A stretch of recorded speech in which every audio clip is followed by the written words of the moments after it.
Can I have your attention, please? May I have your attention, please?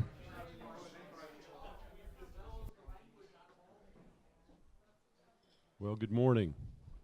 My name is Jim Thompson, and I am the CEO of the InSource Group, and I want to thank you all for coming. Now, I know you're probably sitting out there wondering to yourself, I wonder if he's a millennial. The answer is decidedly no, I'm not. However, I am surrounded by them. I have two at home, and I have more than I can count at work. So this topic that we have today, how to grow, hire, and manage a millennial, is very near and dear to my heart. It really interests me in terms of the response that we got to this topic, because it was really pretty overwhelming, and I'm supposing that part of the reason for that response is that we're all kind of struggling with how to best come to terms with this whole millennial challenge, which I think is made particularly poignant by the fact that by 2020, millennials will comprise 50% of the workplace. So this is something that we all have to get more knowledgeable about, better at. It's incumbent on our ability to be successful, and there's clearly a lot to learn. You read endlessly about various characteristics. I'm not sure how informed those all are, or whether this is actually a stereotype. I think we're going to have a very, very interesting conversation today to learn a little bit more about how to be more effective in this environment. So, on behalf of the InSource Group, I'd like to thank you for coming. As you all probably are aware, for the past 27 years, we've been responsible for assisting our clients in the acquisition of high technology talent, regardless of which generation they may fall into. And it's our pleasure to host this event today, and what I'd like to do now is turn it over to our moderator, who will be introducing you to our panel themselves. Now, just a word of explanation. Julian Placino is our panel moderator today. He is the founder of Pathways to Success, but more importantly, he is a millennial. So, Julian, thank you. Thank you, Jim. Well, good morning, everyone. Is my mic turned on? Can you guys hear me okay? Yeah. My name is Julian Placino. I'm a senior talent acquisition professional, the host of the Pathways to Success podcast, and the founder of the Pathways to Success training company. So having been a technology recruiter now for the past 12 years, I've had the privilege of hiring hundreds of technology professionals, both infrastructure and also development. And having that insight has given me very clear perspective into what it takes to find the right match for your organization. And that right match forms the acronym MSLOMAC: motivation, skills, location, opportunity, money, availability, and culture. And when all those variables are in alignment, both for candidate and employer, you technically have the right match based on objective variables. But one step further to gain clarity on that process is to truly understand your target candidate. And as mentioned, millennials are the largest segment in the workforce, and that's why this conversation is very relevant in terms of how to hire, manage, and grow millennial talent. So for me, whenever I try to create results in life, I learn from someone who's already produced those results as well. And I'm very excited to introduce you to our panel now. First, we have Richard Reed. And Richard is the Vice President of Business Development of Corporate Technology Solutions for Freeman Company. He has nearly 30 years of experience in technology, sales, and consultation, and has been leading and managing teams since 2002. He currently serves as a brand experience and event technology business development liaison, focusing on growing Freeman's business and maintaining credibility and trust with clients.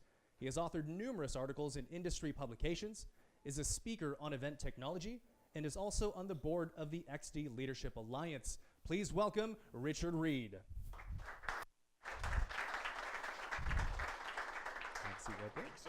Richard. And next, we have Michael Hubbard. And Michael Hubbard is an accomplished technology leader in retail, e-commerce, and mobile, with over 20 years of experience inspiring and motivating teams to deliver their best. Over the last 2.5 years, Michael served as the Director of iOS and Web Engineering at BottleRocket, one of the premier mobile developers in the world, where he led a team of over 30 Millennials and Gen Z software engineers developing world-class mobile experiences. Today, Michael is a product owner and mobile product consultant with JCPenney. Let's hear it from Michael Hubbard.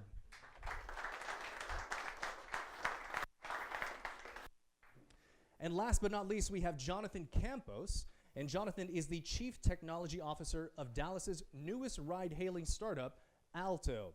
He is a seasoned technologist with over 15 years of development and leadership experience. Having led large and small teams at various companies for years, Jonathan comes with a wealth of experience in what it takes to hire, grow, and retain top talent from a variety of backgrounds focused in the technology industry. Please welcome Jonathan Campos. And Jonathan, are you technically a millennial? I am technically a millennial. I'm right at the top. All right, there we go. Cool. Awesome. You didn't ask me that question. So to set the agenda for today, so this conversation is meant to be a conversation starter. So I'll be running about 30 to 40 minutes. But as we have the conversation, please start to document and write down your questions. Because ultimately, this is not about us. It's our ability to deliver value to you. Cool? Awesome. So Michael, Jonathan, and Richard, before we get started, anything you'd like to say?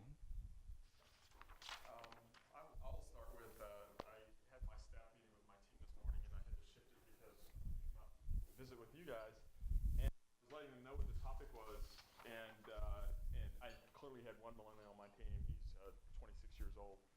And then another gentleman on my team, I informed him that I looked up what years millennials were born, through what years, and he said, I'm not a millennial, I'm a Gen Xer. And he was adamant that he did not want to be qualified as a millennial. So I thought that was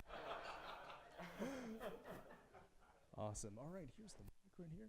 So we're going to be passing this around here and taking turns, all right? Okay, so let's go ahead and get started. So the first topic that we will discuss is approaching hiring the millennial generation. So starting with Richard, what would you say are the distinct characteristics of the millennial generation? It's interesting when I look at that. I have found that when I look at it and I try to focus on the positive, it's about having purpose, right, and making an immediate impact, and also noting that it's as much about not the generation, but the time in which we live, in a digital transformative age. So the fact that millennials don't know a time when there wasn't the internet feeds that focus on digital transformation. So that's where I find that a lot of those characteristics come from, not necessarily because of when they were born or how their parents raised them, right? So, Thank you. Mike? From what I've seen in the last, 15 years or so, I mean, they haven't been around that long, but they're really passionate and driven. And I think I've seen millennials have similar attributes to boomers and other generations. In the technology space, I get a lot of really passionate and driven people, especially at BottleRocket. It's really high caliber talent. Their grasp of time is different than other generations for sure, especially in the morning. They're just non-existent or sleeping until 9, 10 o'clock. So that's, I think, a commonality that I've seen. Totally love it. So this morning I was at the gym. I know, I'm going to be a storyteller. I was at the gym. I was talking to a buddy of mine that's now retired that was doing project management for years. And I said, yeah, I'm going to be doing this thing this afternoon. And his first thought was, oh, you're talking about millennials? Well, they're all lazy. They don't want to work. They don't do anything. And I was like, okay, that's one way to immediately go about it and not cause a great team dynamic. But sure, you can go down that road. Again, he's retired, so he can say that kind of stuff. For myself, though, whenever this topic came up, I've always found that with millennials and with working with anyone that's younger and in the industry right now is really to focus on challenging them. They may some of them may have a different concept of time. They may have a low time concept as a culture where, again, the starting time is more of a recommendation, not a hard time. So if you say show up around 8:30 and they show up at like 9:30, it's still within their bounds of reality. That said, though, a lot of them I found are easy to kind of go off into their own area, and if you don't give them specific tasks to keep working on, they start floating off and working on new things, which is not always a bad thing. However, if you challenge them, you'll be surprised every time where that one performer that you feel like just doesn't get it or doesn't really want to put in the hard work, all of a sudden will come back in on Monday morning and say how they worked all weekend long, all hours, and you're seeing their code being pushed through at all times because for them, they were challenged. They finally got something that they wanted to sink their teeth into. And so if you do that hard challenge for them and maybe push them even further, that's when you're really going to start seeing them go all the way to 11.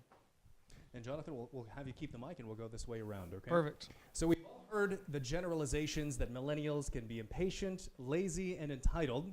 What would you consider to be the best positive attribute that's unique to the millennial generation? So I'm going to echo what Michael said, where they can be very driven, but in a different way. You may expect driven as in, an 8 to 5 driven, and they're going to be professionals just in those hours and get their work done. But they're driven in their own pursuits. So the big thing is to try to find how to line up your pursuits and their pursuits. This goes back to just asking them, what are you interested in? Oh, you're interested in this kind of technology? Let me assign you those tasks around that technology, and they will go much further and much faster than you'll ever imagine because it interests them, and they will spend all day long consuming that topic over and over and over again and growing. Thank you, Jonathan. To expand on the driven aspect, I've seen a lot of millennials. They're also kind of entrepreneurs in kind of the gig economy. So they've got side gigs, nights, weekends. They're doing sort of creative things, especially with developers. They can be developers for small companies. You can get a gig easily, and they can make extra money. And money is, from what I can tell, pretty important to them. And I loved your point of give them a challenge. I've had an engineer. Some millennials don't really know what they want to do when they grow up, and they're just developers because it's fun, it's easy money, and they've got the skills of being a developer. It's not that hard to become an actual developer if you're driven. And one person he wasn't sure if he wanted to be a web developer or an iOS developer, so I gave him an opportunity to be an iOS developer. He didn't do anything really to learn iOS development, Swift, or any of the languages. So I allowed him, gave him the flexibility to fail. He switched into an iOS development position, didn't like it, and then he resigned 2 weeks later. And I'm like, no, don't resign. You don't have to resign just because you don't like it. You're a great web developer. I need web developers. Go back to being a web developer. He's like, oh, that's interesting. So he stayed as a web developer. It took him three resignations to finally actually leave. But I love they are passionate, they're driven. Sometimes they just need guidance and direction on where they could be best leveraged. Yeah, I would echo that, Michael. They are extremely driven, and so I think sometimes they get saddled with they're impatient or they're entitled. I think it's because they want so badly to contribute as quickly as they can. So I agree with both of you in that if you can find a focus for them, help them focus, and kind of guide them. We do a lot of design thinking and customer experience, focus in the way that our methodologies go, and I find that I apply that to them. When they say that they want to become, it may come across as I'm entitled, I want to become a leader. It's, well, what is it you're trying to accomplish, and articulate it for me. And I find that if you can have them, take and channel that drive towards inspiring kind of a shared vision, that's where the real opportunity lies. Okay, great. And Richard, we'll start with you. What have been your best sourcing methods, resources, or talent pools to find top millennial talent in technology? I call it keep it simple. One of the things I find is as you start to build a team and you do a lot of peer recommendations, I find that good people want to work with other good people, and I know a lot of other good people that kind of have the same work ethic. So I tend to focus on the peer submissions if I can. So referrals. Okay, great. Absolutely true. I think peer referrals, friends, they want to work with their friends, especially at fun places. Bottle Rocket's got a kegerator, so there's a couple kegs. I had a whiskey cart behind my desk. It's a fun place, and people want to work at a fun place with people that they enjoy. I've leveraged recruiting events and there's Dev Mountain boot camps, and then we brought in a bunch of Dev Mountain candidates. Maybe 1 in 40 was a diamond in the rough and worth investing in, and we did, and they're an amazing engineer. But so some recruiting events, and I think when I was at Bottle Rocket, 20 to 40% of my job, depending on the week, was focused on recruiting. I would even use LinkedIn Recruiter to spot good talent, more on the senior side, and do my best to poach them. So like directly involved in recruiting, and not just leave it to, I mean, amazing recruiters do their job, but I can also see great talent. So this may be a generational thing. I know that whenever I've worked with clients, this whole topic is a generational thing, I guess. Whenever I've worked with clients, there's some clients that when they're trying to hire, the first thing they do is they send out an email and say, you're going to get a $500 bonus if you find this candidate for this person, for this position. And that just doesn't seem to resonate as much with millennials. Again, it's more about their friends and people they know and people that they loved working with. And I can tell you, any of the employees that I have or have had in the past that recommended somebody, those are the ones that are really engaged with the company. If they're just getting someone in just to get a bonus, they don't care about the company and the work, and maybe they need to be challenged more. If they're challenged though and interested, they'll come in to do the work and the technology that you're using more than anything else, and they'll keep bringing those other people in. Half my team is referral based right now, and you can tell it's amazing. They immediately come in, they welcome their friend in, they help bring him on board, they show them what's new and interesting. It makes my life a lot easier, makes everything work easier. Love it. Starting with Jonathan, part of what we do as employers is we have to really entice a candidate to apply to our company, right? So what have you discovered that sells a company or opportunity to a millennial?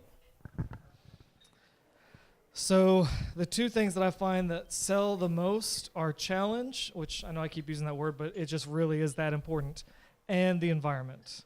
So for myself, there's some things. So I worked with Michael at Bottle Rocket for a while, and Julian too, not to leave him out. And I stole some of their ideas when it comes to setting up an environment and a culture that you get to work with. So for myself, now we work in a environment that is 100% just flex vacation time. We don't watch PTO. I don't care. I don't keep up with that. I just need to know when you're going to be there, when you're not going to be there, and make sure to communicate. This is a big selling point to them because they start realizing, and they literally, everyone that I explain this to, the unlimited PTO policy, the first words they say are, so basically you're going to treat me like an adult. And I go, yes. Literally, that's the exact words. I'm like, yes, you are an adult. You get your work done. I'm not going to worry about where you are at what time. Okay. Can I bring my dog in? Yeah, I don't care. As long as they're, well trained and taken care of, bring your dog in. That's fine. These are little things that they're immediately blows their mind. They can do this stuff. And then beyond that, though, you can tell they come in and they want to hear, what is their technology stack? What are you using? Are you on new stuff? Are you on old stuff? Like, how hard is it to actually, play with new technology? How encouraging are you of learning new technology and new stuff in general? And that big sell. You're going to learn something new. You're going to be challenged all the time, and you can see their eyes just light up. They're ready to go. I love the treating them as an adult. You did kind of steal that, but that's good. But I mean, you treat them with respect. They are people. They're humans, and maybe that's just my own sort of people management leadership style. Is I do like to treat people with respect, give them boundaries for which to excel, also which to fail, and learn from that. But then I try and be myself. I think, especially in the recruiting process, if they can get an understanding of who their people manager will be, who their manager will be, I think it helps them to make a real connection with the company. And sometimes, generally, I'm an ass. I don't know if I can say that on the podcast, but so I mean, if if someone made Jello shots and it's in the lounge, and I'm making Bottle Rocket sound like a bunch of alcoholics. It's not. But if there are Jello shots in the kitchen area, then I'll bring them to an interview because it livens up the interview. It's fun. We have beer, especially in the afternoons. This isn't the morning. In the afternoons, we'll have beer or whiskey or something. But my goal is to try and make a connection with them and kind of get on their level. Yeah, and I feel like we're always at the end. I agree totally with these guys are saying, and I'll take it, I guess, one step further in that one of the things that I do almost immediately is make it a team environment and make sure they know that I leave my title at the door, and that when you come through and we're going to work on a project, you have as much say as the next person. Now, where the challenge comes in for them is, but have something to contribute and to say. I know I can be a little bit passive aggressive because I'll ask the questions that I need to have answered, but there's an expectation that if you're going to come and have an equal seat at the table, that you can contribute. And so, but I try to go out of my way to make sure that I'm not just always dictating, that I do value the input that they bring. Love it. Richard, when it comes to getting to know a millennial candidate, how do you approach or prepare for an interview with a millennial? It's kind of funny. And when I was kind of chatting with Julian, it's not so much that I'm talking to, like, say, a millennial candidate versus an Xer candidate, or I don't think I have any boomer candidates anymore. But for me, I think it's about I take the perspective again. I focus on design thinking and customer experience. So I try to get almost immediately immersed. I spend a lot of time at the beginning of an interview sharing what the environment is going to be like. I try to be as honest as I can, the good, the bad, everything that comes with it, because I want them to have context in which they're going to answer the questions. But I try to immerse them as much as you can, in an interview about what the environment is like, and then what reality looks like for them in that environment. Thank you, Richard. Michael?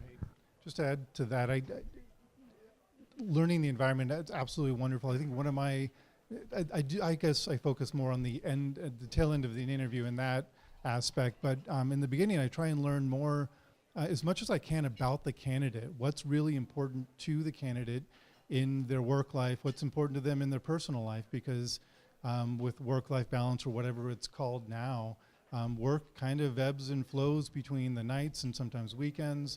But my goal is to understand as much as I can about that candidate, to see if they're going to be a good fit culturally within the company, and to see if me as a people manager, if I can help them grow, if I can meet their needs as an individual. So whenever I'm actually speaking with a candidate, one thing that I definitely worry about is, and asking them early on in the discussions, usually on like my first phone screen, is where do you ultimately want to go? And I make sure, like, bring down the bar. You don't have to say, I want to go exactly where your company wants to go. No, where do you personally want to go? If we're going in the same path, great. We're going to be very happy together. If we're not, that's okay too. Maybe I know someone else that you can talk to, but it may not be for us. And just try to bring down the conversation from very much an interview to a conversation. That said, I always definitely like to ask what they did last, not to check a box, where I've seen some interviewers, they just ask as a, what did you do last time? Check. Okay, great. It's more to see how are they going to tell the story of what they last did. In this case, I'm really looking for cognitive complexity. How deep can they get into the details? Because as a technologist, the details really matter. And if they just glance over something, I'll either start drilling in more to see how much they really knew about that and how they can get into it, or I'll realize that they can't drill into it, and maybe they don't have the complexity and the ability to think in that way to get into it. So it's really just part of that conversation and looking for those key indicators of their own thought process. So Jonathan, you already started with the next question here, but what are some of the other key specific, no, that was great, thank you. What are some of the other specific key questions you ask when you interview millennials? Key questions. I do have a few that are, I have a few of my own personal interview questions that some people hate and some people love. Let's hear it. And one of them that I like to ask about a technologist is, I want you to diagram out for me and walk me through a login example. I know it seems simple. Every developer at some point has had to implement a login, but how are they going to do it? And I want to see them actually walk through the steps and show, again, that cognitive complexity. Can they actually drill into each step and understand what's happening at what stage? For some of my really junior candidates, they get to a point and they start getting lost. And I go, well, just keep walking through it. Keep talking through it. They might not have the exact right answer, but you can start seeing, is their mind working? Are they starting to solve the problem? Are they asking questions? And beyond that, once I start moving further, start giving some more logic questions. Again, it's less about the actual code and can you figure out the syntax, but more can you work through the problem.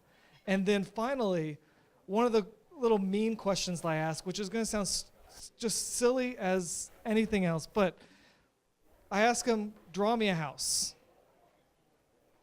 And I just leave that out there, draw me a house. And sometimes I have a candidate sit there and spend the end of their 20 to 30 minute interview drawing me this amazing house. And I immediately disregard that candidate as a possible candidate to hire. Or I have a candidate, they'll immediately start, and usually they'll put the pen to the paper, and they'll pause, and they'll be like, what kind of house do you want me to draw? You're done. You're good. You've passed the test. I want them to ask me a question. I want to throw out something so big and grandiose that there's no way that they can just start doing it without asking a question. Because as a developer, if I give you a task, I need you to build this, and I walk away and I don't give you very much context, and you just go off for the next 2 weeks, 2 months, 2 years and start building that without any real questions, you are worthless to me. You are actually wasting my time. As opposed to actually stopping and asking some qualifying questions. How do you want this work? How do you want this to be done? Now, you're starting to be inquisitive and you're starting to understand your job, and you're much more helpful to me. That's awesome. Thanks, man. Jonathan and I did a lot of interviews together, so I've seen that damn login question so many times, and so many people struggle through it. It's good though. It is a really good question. So I'm not an engineer, but I've been an engineering manager for over 15 years, and I've done various roles within retail. But so I don't do the technical vetting of candidates. I vet whether or not they're a good cultural fit, so the behavioral part. So I have typical situation, behavior, outcome questions. Tell me about a time when, blah blah blah. I generally focus and try to focus on how well they do with conflict management, conflict resolution, and depending on the level of the candidate, it's whether or not they're going to be a pain in the rear for their lead developer if they just commit stuff that completely violates architectural standards or whatnot, or if a lead's going to be able to manage and lead the team through conflict. So a lot of what I do try and dig into is see how well they can handle conflict, and then, like I said, the behavioral part. Are they going to gel well with the team? Are they going to fit well with the company?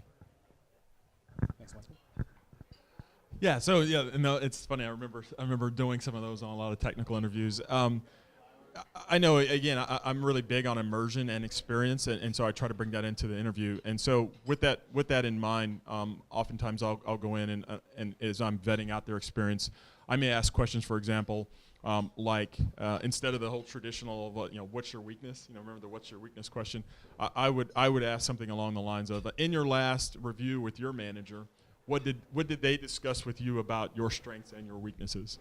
And it gives you a little bit different perspective, because they think they're prepared for the what's my weakness, but it gives them, because you're challenging them now to like you said, a little bit of conflict resolution in terms of, okay, what did your boss think of you, and then what did you think of what your boss thinks of you, right?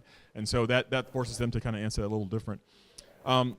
Back to your you reminded me when you talked about the house. One of my favorite ways to close an interview was I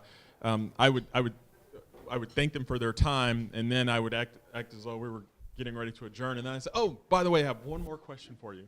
I said, you didn't know this, but you came for this interview today, and I need to let you know that there is an elephant in the parking lot next to your car, and you're going to need to take that with you. Can you explain to me how you're going to do that? And so it's one of those questions where you kind of disarm them and get them to think immediately outside the box, and you're pretty sure they're not anticipating that kind of a question, but you almost get to see the real sense of the person. And then finally, I bring in peers whenever I can, people that are working the job. I think that they get a lot of satisfaction out of being able to have some hand in the interview of a peer. One that comes to mind is when I was hiring for help desk staff. My existing help desk just got so much joy out of being the customer and grilling this potential help desk candidate. So it's almost like an initiation, right, into becoming a help desk. But we learned so much about the candidate by kind of dropping them right into that scenario. Awesome. Question for all three before we move on to the next subject. Is there anything else that you think we should know about how to more effectively recruit or hire millennials? I would say again, kind of staying on the same thing. Keep it real. Keep it as real for you as you can for them. I think that's the one thing we never know with an interview, right? What you're going to get, especially with regard to the way that everyone prepares, right? You get online and you read all the interview guides, you read all the interview questions, you prepare. And we've all interviewed, right? We know it. We know the drill. We do it. So there's this sense of getting to know whether it's a generational, if it is a millennial, or you're an Xer. You know that going into the interview process, are you going to come out of that experience with them, knowing that they would make a good member of your team? Are they going to be able to participate? And because you're already there, you know what your environment is like. It's your duty to learn about them, right? But you want to share as much about what they're coming into, or you're not going to keep them, right? What's that saying that employees leave their bosses, right? And if they're happy, we can make them happy. I love some of the examples of, hey, don't quit. We'll find something for you. I think as much as you can learn and develop a relationship with the candidate in the process, I think you'll just be that much further down the road. Still wondering what happened to that elephant, but I do my best to connect with people on a personal level in the interview. And like I said before, I ask a lot of questions. I try and find out what's really important to them, and then I try and share stories, personal stories, and don't just. And I am a different kind of people manager. I know that I'm weird, but I try and share personal stories. And to Campus or Jonathan's point before, around just getting to their level. And if you share personal stories that they're able to then resonate with as a millennial, and I'm sure as heck not a millennial, then I think they can see themselves, they can envision themselves at the company and working for me as a people manager. I know we've talked about it earlier that some of the biggest selling points to any company is the culture. And one thing that I like to steal from other people's good ideas. So one thing that a concept I stole from the Google hiring process is to meet with someone and see, would you be willing to sit with them for 3 hours on a plane? And really think about it in that way. Bring your other team members in, meet them, ask them that question. Are you willing to sit with next to this person on a plane for 3 hours? And that will help build your team roster of a good culture. So that way, when the next person comes in, this culture you want to keep building and keep the ball rolling. Awesome. We're now moving on to management of millennials. Jonathan, what are some of the key differences in how you've managed millennials versus any other generation in the past? With millennials, I've given them a lot more of the why. Why are you doing this? Again, so that way it's not just a matter of, okay, this task needs to be done, period. Here you go. For some boomers and others that I've managed, that's been enough. We need to get this done. Cool. Get to work. It's the way it is. With millennials, though, it's more about the why. Like, this is really important. This is going to help change this. This number from X to Y is going to happen because of this. Once they see the importance, they take it, they start internalizing it, and they run with it. Again, this is how you get that developer that's going to work all weekend because they realize this is going to move the ball. That's great. I think also connecting their work with their values and with the company's values. As long as the company does have solid stated values and everyone can understand them, that's great. Not every company is really good at that, at being transparent and communicating their values. So helping millennials, I don't know why, I think boomers and other generations kind of figured that out and were able to make the connection and understand It's the connection between their values and company values. Millennials seem, at least from what I can see, need a little help in having that conversation and dialogue around making that connection.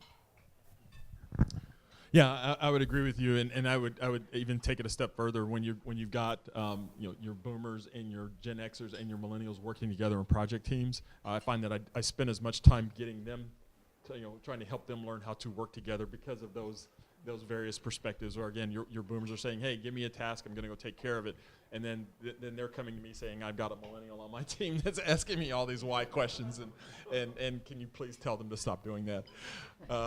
And so that's been probably the more interesting challenges to kind of I call it trying to make sure we inspire a shared vision, and so that when you get them all in the room together, let them ask the why. Sometimes I'll even be the one that'll ask the why on behalf of the millennial because I know it's coming.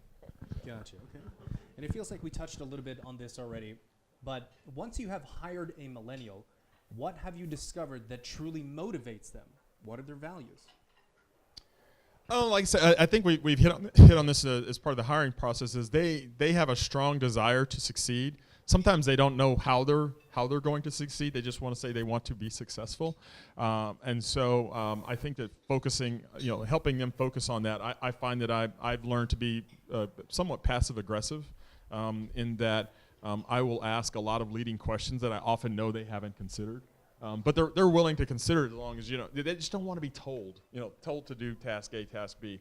They would much rather say here's what success or here's what beautiful looks like, right? And now you tell me how we're going to get there, and then kind of like I said, being a little bit passive aggressive. That's where we can apply our experience without them feeling like we're just always telling them what to do. So. Gotcha. I think paying them market value or better, so they don't have to question whether or not they can get a better salary at another company, because the reality is they can. Even if they are getting market value or better, they can, in the technology space, you can jump and get typically a 20% increase. Even within just 2-3 years within a company, it's relatively easy to do that. So paying them market salary, paying them what they're worth, but then to your point, actually helping them understand how they can grow and develop in their career. So I'm not a coder, software developer. I'm a career developer. I coach and develop talent to be their best possible people. And if they have a clear plan, a clear understanding of what they need to work on, how they can work on it, and what success looks like, to your point, then they're going to try and work on that, even if they don't know they're really working on that, and kind of leading into how I do one-on-ones. Yeah, I was trying to how can I answer this question without bringing up one-on-ones, because I know it's coming up. But once you hire, you start. I quickly ask the questions. What are you interested in? Where you want to go? And if I hire the person, I definitely take note of where they want to go, because if you keep reminding them, this is what you told me, that resonates with them. You heard me. You're listening. You're trying to help me go to where I want to be. Again, shared path. Then, as we start getting to one-on-ones, you start reminding them of that shared path. Are we still on it? Are you still interested in this? Are you wanting to grow? Are you being challenged? And some people, once you get hired, they realize, oh, the landscape's a little bit different than what I was expecting when I first was asking. But this new thing is interesting. This new thing. Okay, how can we start shifting that path to follow? And again, that just leads to them being challenged and being more interested, more involved. Jonathan, how have you managed conflict with millennials in the past? So, conflict with millennials, this is where I treat someone like a human. I don't think it's specifically to millennials as opposed to just anybody. You deal with it directly. You make sure to give a good example and a good exact reason of what kind of conflict you're dealing with. You deal with it on a one-on-one basis. So, we have a problem. There's some kind of breakdown in our communication. Okay, let's work through, whatever situation we're currently in, and then as soon as possible, so that way that there's no amount of time that's separating it and causing more of a rift. Let's actually pull aside. Let's work through it. Most likely it's a process situation. Even if it seems personal, it's usually a process. How can we tweak how we're working together and work through it? Again, they're human, they're intelligent, they're in technology, we assume they're intelligent. They can work through it and just deal with them very directly. That's pretty much echoing what you said.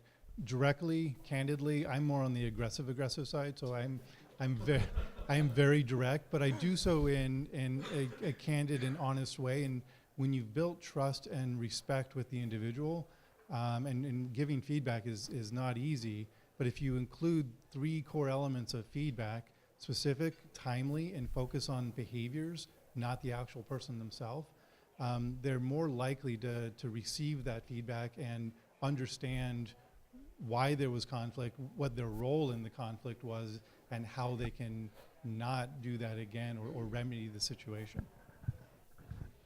Well, I'll use a case study to answer that. You remember at the beginning of the talk, I talked about a guy who would not identify as a millennial. He's right there on the cusp, but he acts like a millennial. I said, don't say it that way, but he totally acts like a millennial. And so I came over, and this was a gentleman who's already part of an existing sales team, and the focus of his revenue was in an area where I thought that there wasn't a lot of growth, but he was adamant that he could grow it.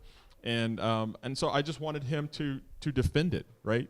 Tell me how you're going to get to $3 million next year, up from $2 million this year. And I think that giving him an opportunity to defend it helped diffuse the situation, because I gave him a voice. And then there are times, we would say pick and choose your battles. I consciously let them win the small ones. They don't know that they're the small ones, but I will let them win the small ones so that I can get them to focus on the big ones. And then there's an understanding there that from a conflict resolution that, again, I'm not just saying, go forth and do exactly as I say. They know they've got a voice, and they know that I'm open to hearing what they have to say. Richard, what is the best management technique or hack for millennials that you have learned over the past year? Kind of along those same lines. I have. This is where I've had to learn a lot of patience for myself, because I'm very aggressive like you, and I'm quick to tell. One of the things I found, especially coming in my role into an existing team, I know that they were bringing their own perspectives. I found that the hack for me is to let it roll, let it go for some period of time, and then again, it sounds a little passive aggressive, but then challenge them. For example, my 26-year-old. He would never take notes when we talked, and I said, okay, all right, rather than say, dude, take notes. When we had subsequent meetings, I would ask him things specifically. I knew there were details I knew he had not written down, and so that forced him to, and he did not, it was very uncomfortable for him to sit there and not be able to answer a question. So to me, that was the hack of kind of putting it back on him. Great, thank you. I would echo patience. They will push you to your limits. Patience being myself, I had a guy call in or Slack in, basically saying he was going to be working from home for a few days because he had some allergies. And I'm like, that's BS. They're not allergies. What's going on? Turns out he bleached his hair so much that his body had a reaction, and I wouldn't call it allergies, but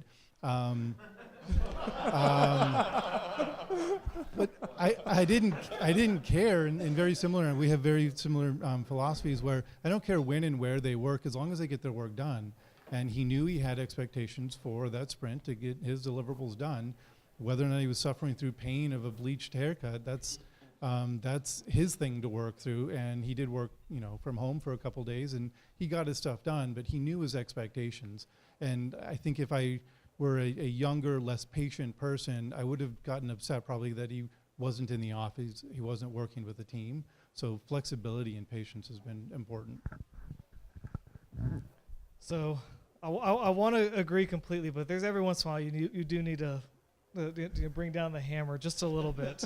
For the most part, yes, a lot of flexibility. I like to give the ability for my employees to fail carefully. I watch, okay, you're working on this thing, you really feel like you want to do it this way. Based on years of experience, I'm going to tell you that's the wrong way, but you know what? Yeah, I don't tell them that part. I just go well, I'd prefer you this way, but try it out. And I know it's going to be painful. I know that after about a day or two, they're going to come back and be like, hey, let's talk through that again. However, I'm going to bring up another story here. I had one employee the other day, this is a couple months ago, other day, show up to work and he goes, hey, sorry, I drove all the way out here and I realized I left my computer at home. So I guess I'm gonna have to just head home and work for the rest of the day from home to save, the drive back. And I go, wow, it seems like you got a lot of driving to do today. And you're gonna have to come right back here after you get your computer. And just kind of set the tone, like, that's not okay. Your laptop is part of being at work. He's personally fairly new to the professional workforce, so he didn't know how to deal with that situation, but I want to let him know, like, this is not okay. And this exact behavior is not okay. And I made sure to point that out. And he drove home and drove all the way back. And yes, he lost an extra hour worth of work, but I wanted to make sure to send the point that there's certain lines that you cannot cross, and there's certain bits that you need to do to be professional.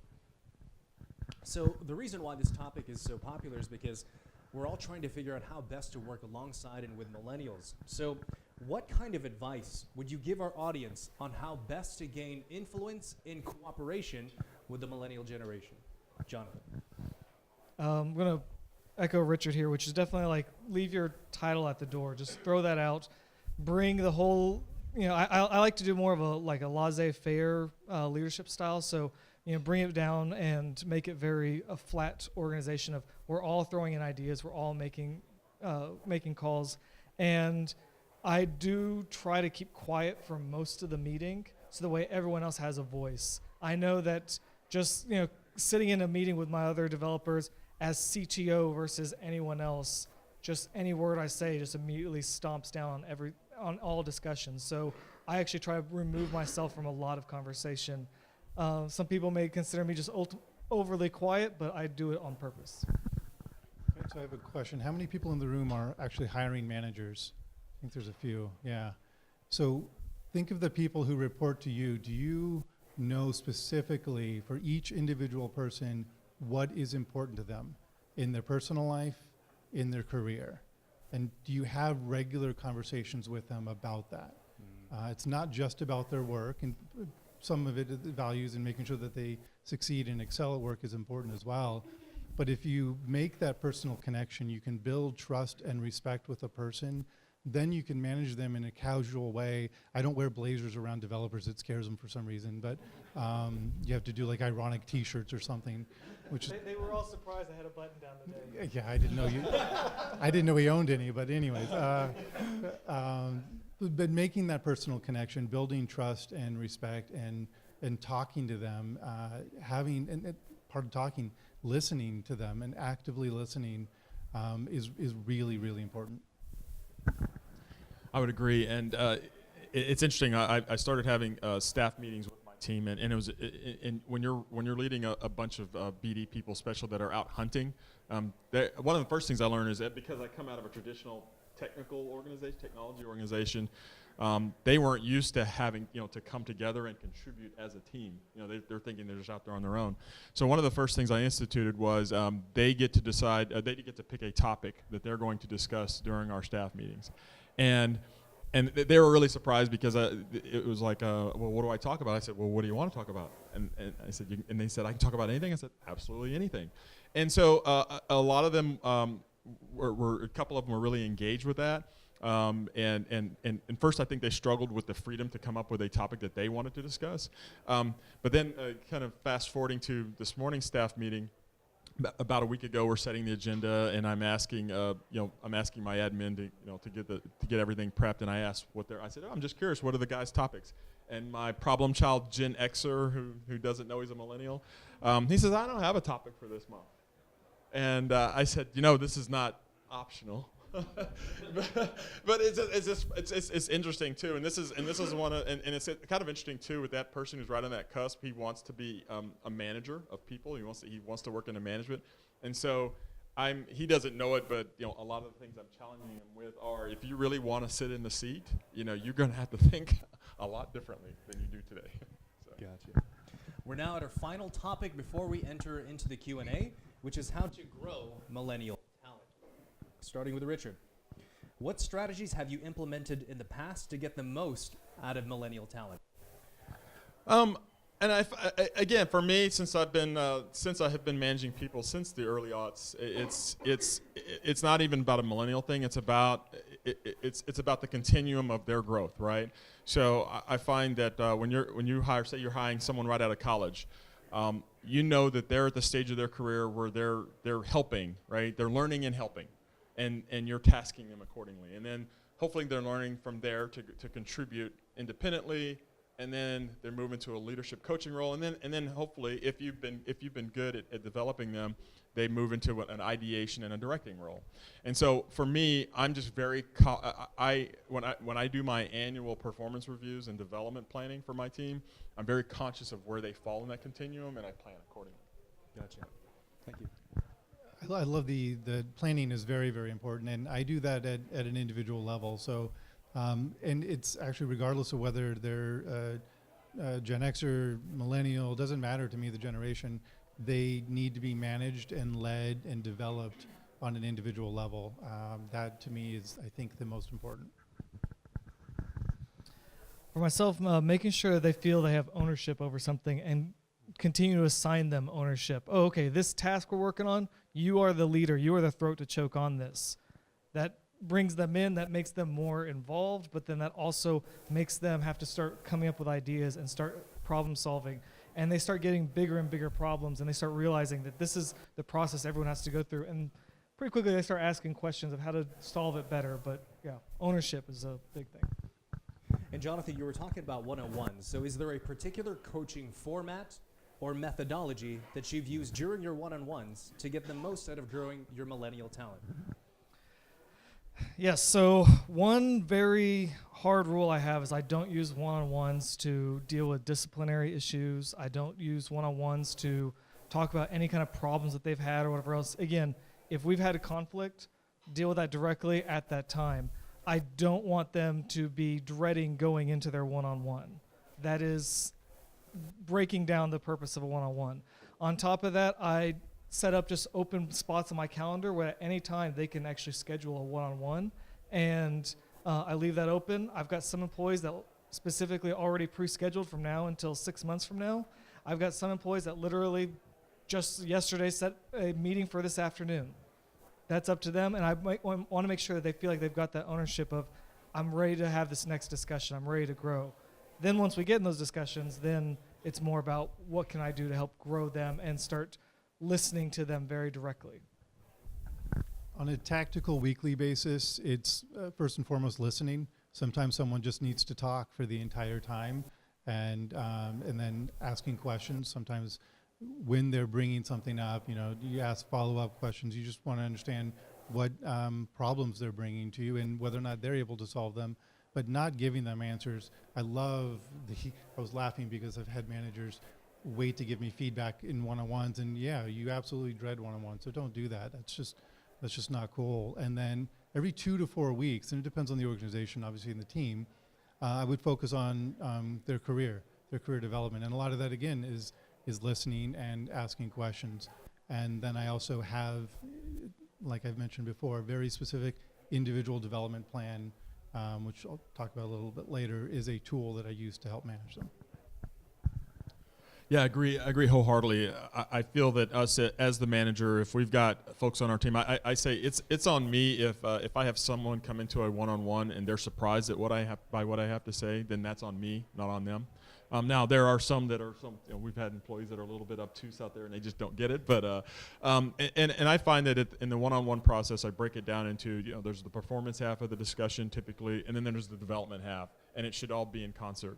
And again, everything that is being discussed should not be a surprise to them. But I like to be able to coalesce it down into very tangible goals and goal setting that kind of bear some resemblance to what we've hopefully been having conversations about, a little bit here, a little bit there, but now, okay, let's refine this and let's make a plan to work on it going forward. So something I personally have been fascinated with is what percent of someone's success is nature versus nurture. So for all three of our panelists, I want you to think of the highest performing millennial that you've ever seen and tell us what made that individual great, so we can learn to spot those characteristics in our own hiring profile. Richard? It's interesting. As I've worked with, say, millennials, not necessarily even working for me, but just seeing someone who's high performing, and I guess you've wondered what do they take it upon themselves to develop themselves, and I don't even think it's a millennial thing. I think it's about as you develop yourself in your career, depending on what stage you are, how quickly you got there. I just think that those you can almost immediately tell that they took ownership of themselves. They took responsibility for themselves and their career, and it's apparent. So Yeah. that's what I see. Love it.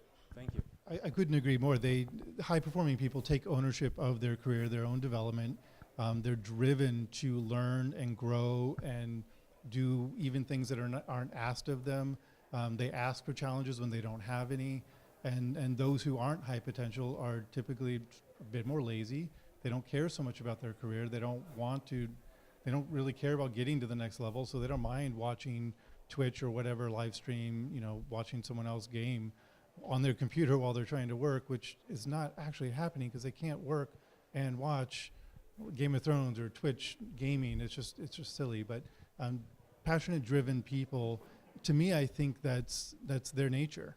And then the nurture part is giving them some guidance, giving them some direction, giving them challenges to help maximize their potential. So this is something else that you can kind of suss out during the interview process. If they are a newer developer, they may come in with very little of a history of projects and things that they were really interested in. So then I shift the conversation to, well, what is your passion project? What is something that you've built on your own? Because if they're a developer, they are going to be doing something on their own time to learn and grow. If they're not, it may not be a good fit for your organization. But if they start talking about, well, I built this timekeeping application to watch how long my dogs were outside and playing in the yard. Doesn't matter what it is. Really, the topic doesn't matter. But it just shows you they are willing to go that step further. They're willing to use their own time to continue to grow. What was the challenge that you overcame? Did you go from all the way from beginning to end? How far, let me see it. Let's actually go through it. Let's look at the code. Let's start figuring it out. And seeing those passion projects, you can really start seeing how far they want to go and how inquisitive they are. And then the next thing is, just having those inquisitive people and growing them and continuing to ask them questions, because they'll ask you questions. Hey, I want to learn this. I want to know about this other subject. And then you just keep challenging them. Before we close with our final question, Michael, you mentioned something about a development plan you wanted to share. Can you talk a little bit about that? Absolutely. It's something that I learned about 14 years ago. It's a tool that I learned at Target. They're phenomenal at talent development, and it's something that I've kept with me throughout the time. And it's called an individual development plan, or IDP. It is not a performance improvement plan. Sometimes when I bring it to especially young people, they're like, oh, crap, is this a PIP? Am I on a performance improvement plan? No, it's not that. It's actually a plan to help them grow and develop in their career. And it's really simple. It's a document that outlines what are the specific behaviors and opportunities that they need to work on. So it focuses on the behavior. So key opportunities. It goes into the why. Why should they even work on it? What's the value to the team, to the organization, to them as an individual? Then it goes through what's a success look like, what kind of training and skills do you actually need to develop in order to better that behavior? And then it identifies stakeholders. So who is important for their success, who can give them feedback, and it could be peers, managers, mentors, so even helping them to identify mentors. And the last part is all about accountability. How are they going to demonstrate success in their IDP? Yeah, it's fun. I'm glad you brought that up because I actually brought mine. And what's interesting about this is from August of 1993. So hey, if my beard didn't date me, this document does. I just started working, but it was called. I started my career with DuPont, and they had something called the Targeted Development Dimensions. And the focus areas were business direction, which focus on long-term view, business expertise, customer focus, and technical functional expertise.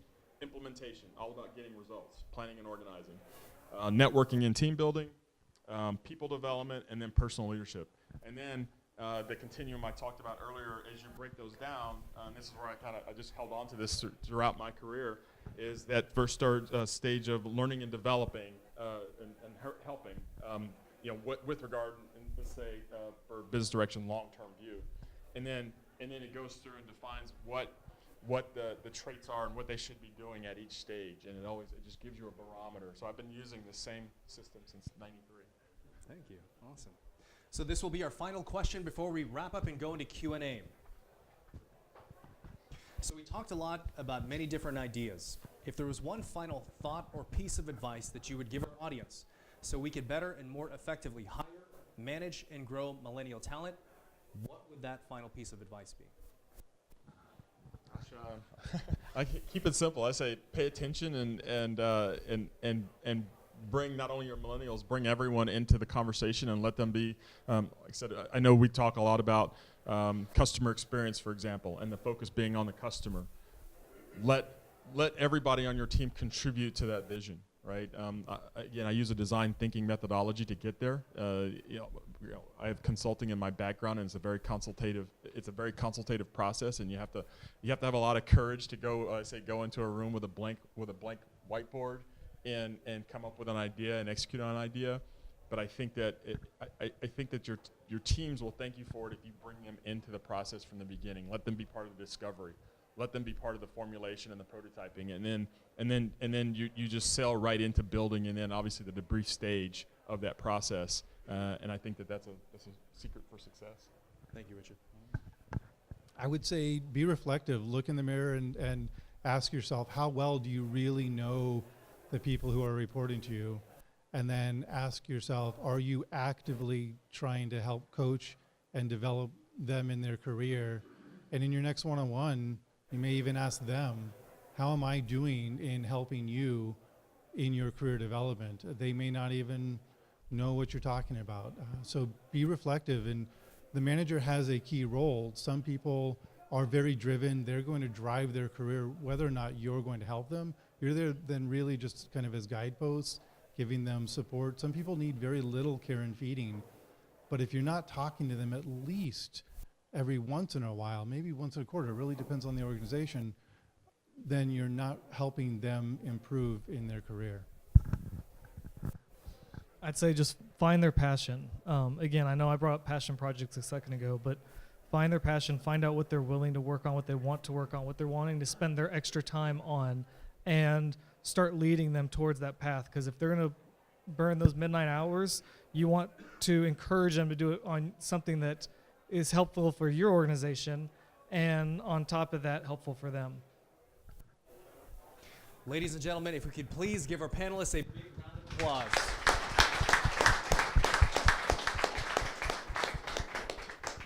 Who's got the first question? Yes. What is your name? So I'm Jerry Chaparro from Thrive. Jerry? And, I have a question. Is a millennial a North American thing? I do a compare and contrast with folks that work in Mumbai. It's a little different.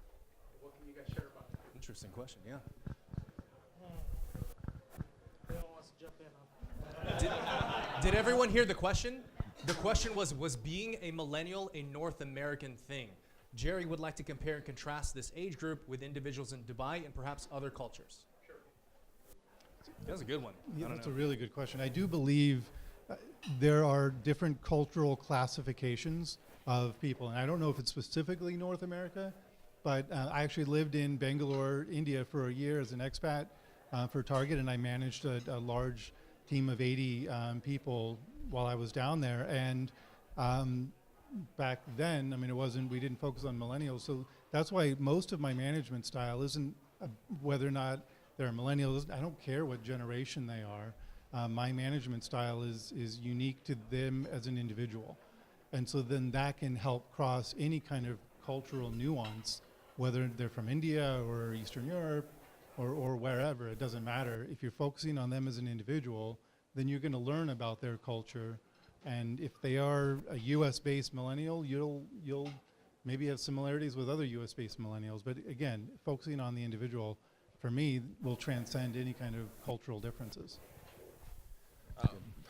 We have someone who is of millennial age in a director role in our group, and I will say that she often says she struggles with, what she calls these millennials. so I think from her perspective that it's probably a North American thing, because in her German culture she feels like they don't have that. So. I saw a hand go up in the back.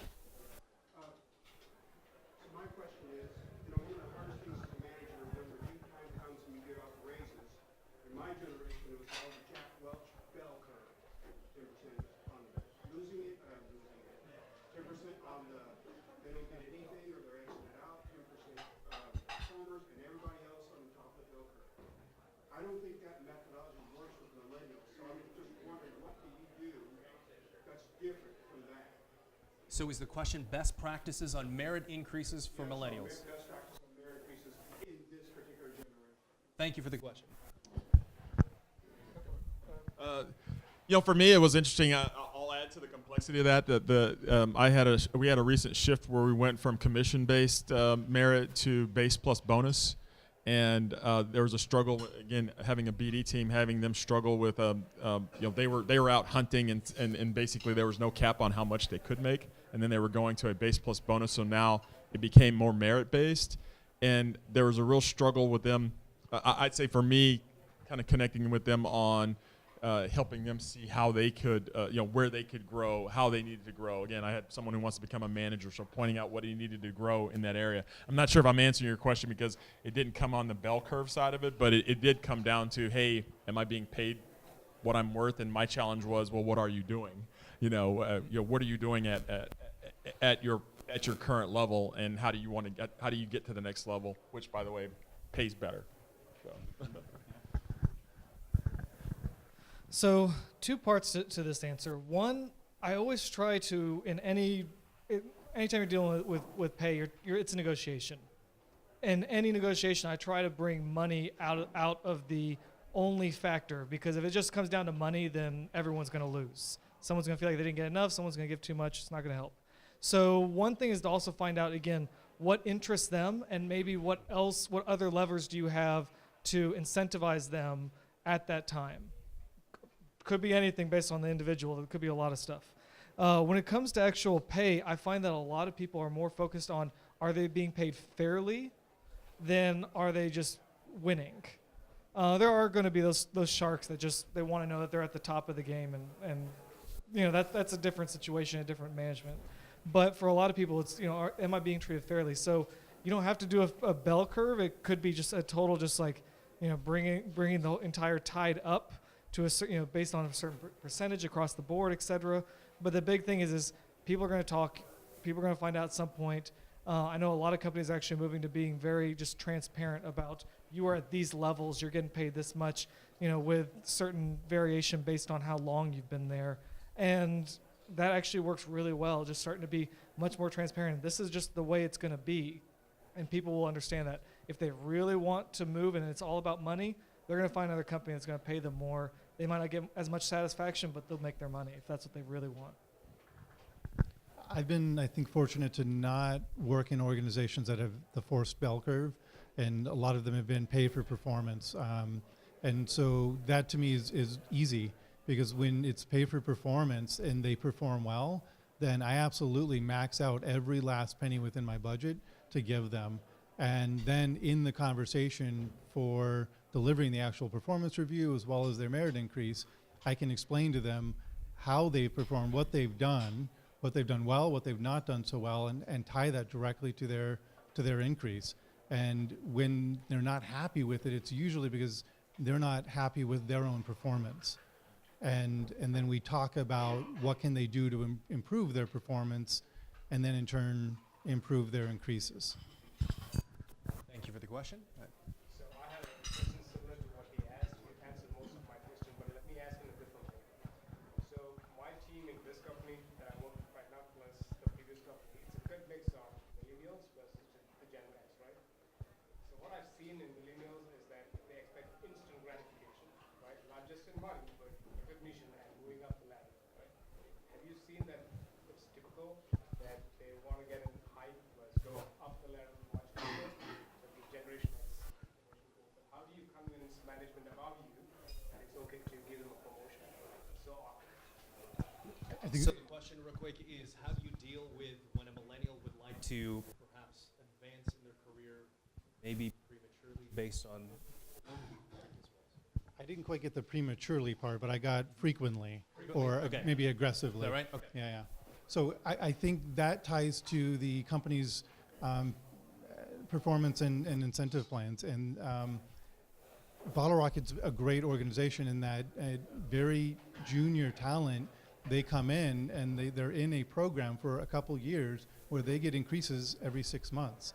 Whereas more like Gen X's and Gen Xers and Boomers, they're used to getting increases every year. I mean, that's what it was like for us. This guy wants an increase every 6 months. And so, so you have to tailor your compensation plans to meet the needs of the people in your team. And so we did that. We give them reviews and increases every 6 months, and they were sizable increases, but they're junior talent, so they're really sizable to them. But as a percentage of the organization and the rest of the, especially senior talent, it's pretty small drop in the bucket. So they see the value, they see the increases, and then they get motivation to continue to develop. Yeah, so you kind of hinted at a few things there, as in there's other things they might interest them to incentivize them.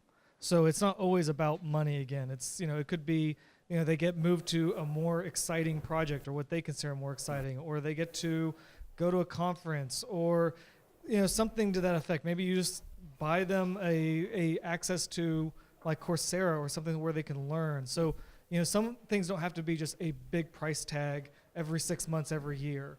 So just watch out for those other levers and, again, find out what interests them. Yeah, and I would add, like I said, I think it's about managing expectations. Us as the leaders, we have to help them see what the expectation is at the level they think they're at, and it's important for us to be able to point out where they have growth opportunities. Now, if they're willing to, they're not going to be successful if they're willing to say, "Pay me anyway." Right? You've established that they've not been successful or need skills that they aren't utilizing or showing, and then they still say, "Pay me." Then that's a completely different conversation. Okay. Yes. Rhonda. What advice do you all have for hiring managers who are in, let's say, more traditional companies, where the hiring manager would like to manage based on some of the advice that you've given and really hone in on what motivates millennials, but the overarching culture of the company isn't quite there yet? I know for me, in as much as I can, I try to make it personal. For instance, the culture in my company is 90 years old, so there's a long-standing culture of when I remember when I first joined 9 years ago, I asked, you're out and you're learning and you're asking questions, and I got quickly to the point where I had to say, I'm going to ask you a question, and the answer can't be because that's the way we've always done it, right? And so I found that I had to be kind of that, I knew how I wanted to be, knowing that, especially being, in the technology and this was a non-technical company, right? So I was managing technology for a non-technical company, and you're going to bring in, that's typically where your millennials are going to come in. So I found that I had to manage up and be that gatekeeper while also kind of creating my own culture and understanding where the balances had to be. But I found that I had to kind of have a dual personality there. Just to echo what you were saying, I think it's like blazing your own path. If they really want to manage them effectively, and I think it's millennials or not, they need to do what is important for those individuals.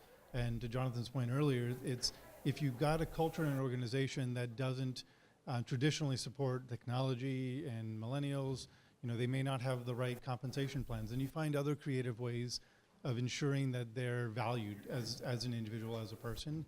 But then you said a great word, managing up. You have to manage and help them manage leadership. Like I said, I'm aggressive. So I love managing up, and I love sharing. And you have to do it in a respectful way. There's certain ways of communicating effectively when managing up, but you have to explain to them why the team needs change within the organization if the organization's really going to grow and mature. So one thing that I've learned at Alto actually is when I first came in, the CEO, he came from McKinsey.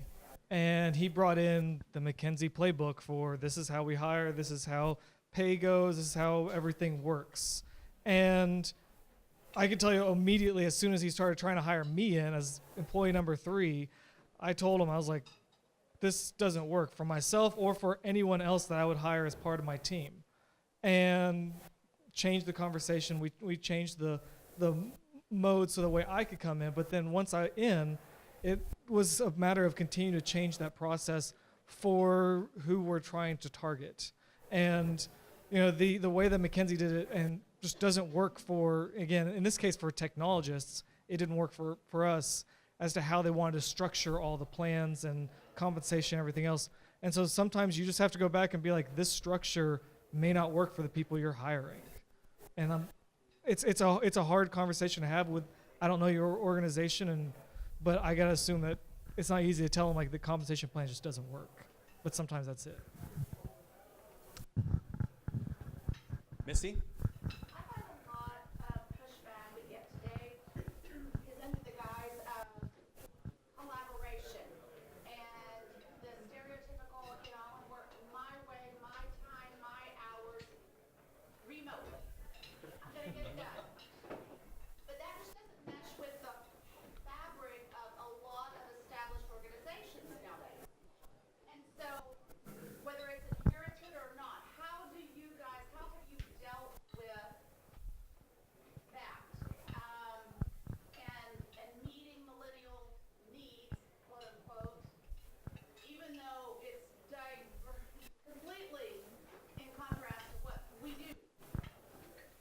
So here let me repeat the question. So the question is, how do we deal with millennials that may want to, quote unquote, work collaboratively, but on their terms, and also including working remote along with possibly working in the office? Right. We have different definitions of what collaboration is. Yep.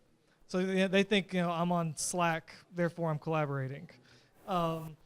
So for myself, I try to set, I try to set up a high context culture where really quickly I make sure to be very explicit with the definition of what I expect at certain times, so the way there's very little question.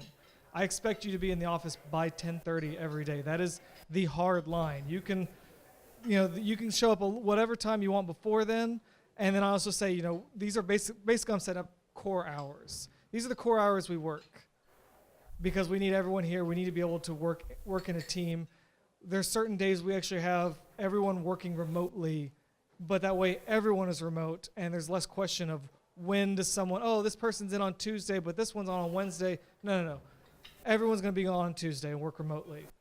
Easy to set up the plan. Core hours are these core hours. Beyond that, you figure out your time, and we can be flexible.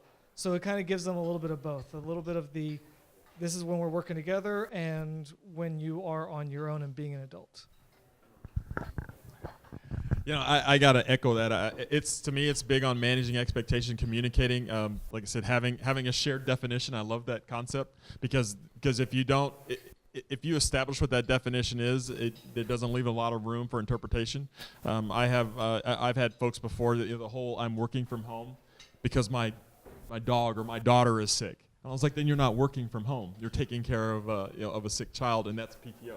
And so I try to establish that as clearly as I can early on. And then there's the other end of the spectrum where I try to show that flexibility, as Jonathan was saying. I've got someone who I don't know what happened in her last job or who she worked for, but she felt the need to report everything. And I said, I know how much overtime she works. So I said, anything less than half a day, you go take care of it. You don't need to report that to me. She was submitting like 1 hour of PTO. I said, you don't need to do that. I know how hard you work. But but it's that communication both directions, I think. I would totally echo the communication part of it, and I would challenge that I think the cultures can match. If you have the appropriate amount of communication, shared definition. So we wouldn't have shared definition of when a dog is sick or a kid is sick and they're working from home, because I would say they're working flexibly maybe from home, where it's not a full 8 or 10 hours, but they're working as much as they can when they can. But if they need to take time off, I would ask them, like, if you're going to be at the vet or the doctor for half the day, then just take the day off and don't focus on the stressors at work. Focus on the stressors at home.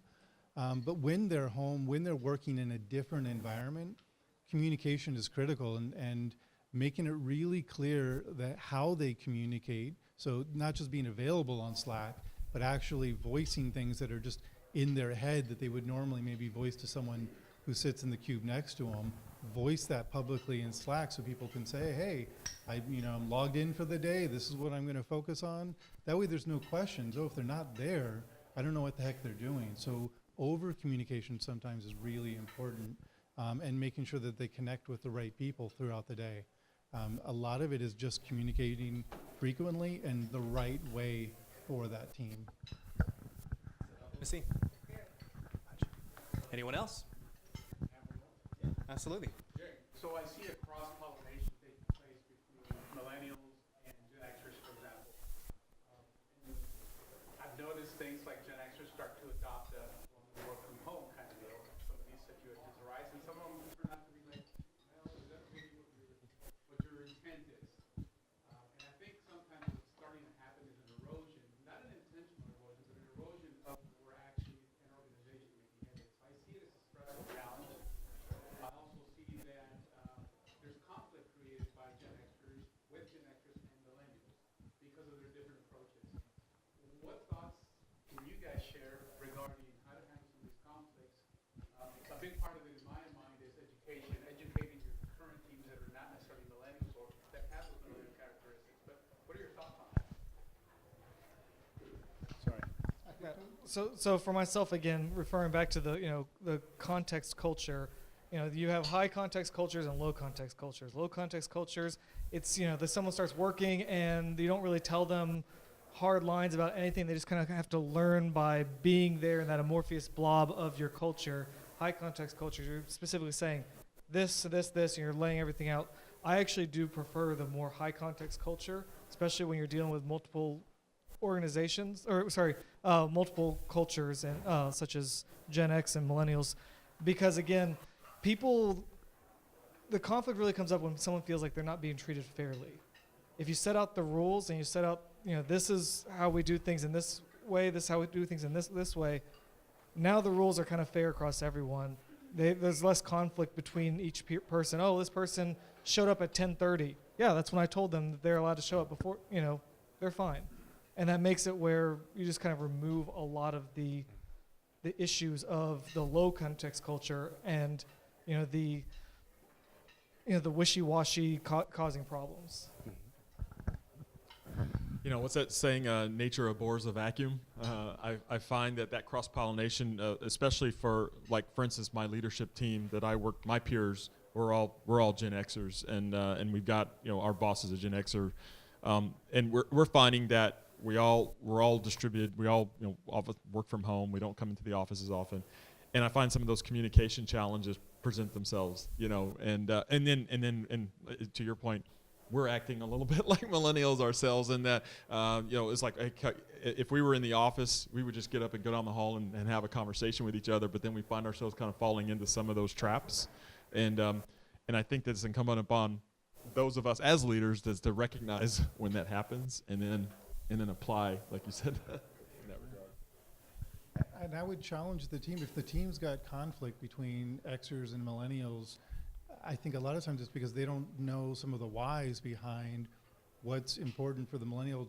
Why do they want to work from home, or why is there maybe a need to work from home? Or if it's an Xer with kids at home and their kid is sick, and I would rather them stay at home for the entire freaking week and not bring the germs in, because God knows they're going to get sick, and then they're going to bring the germs into the office, and others are going to get sick. So if there's open conversation, if people connect and understand the whys behind what's important to them, I think it helps to minimize some of the natural conflict. Ladies and gentlemen, the time is now 1 o'clock. Let's give a big round of applause to our panel one more time.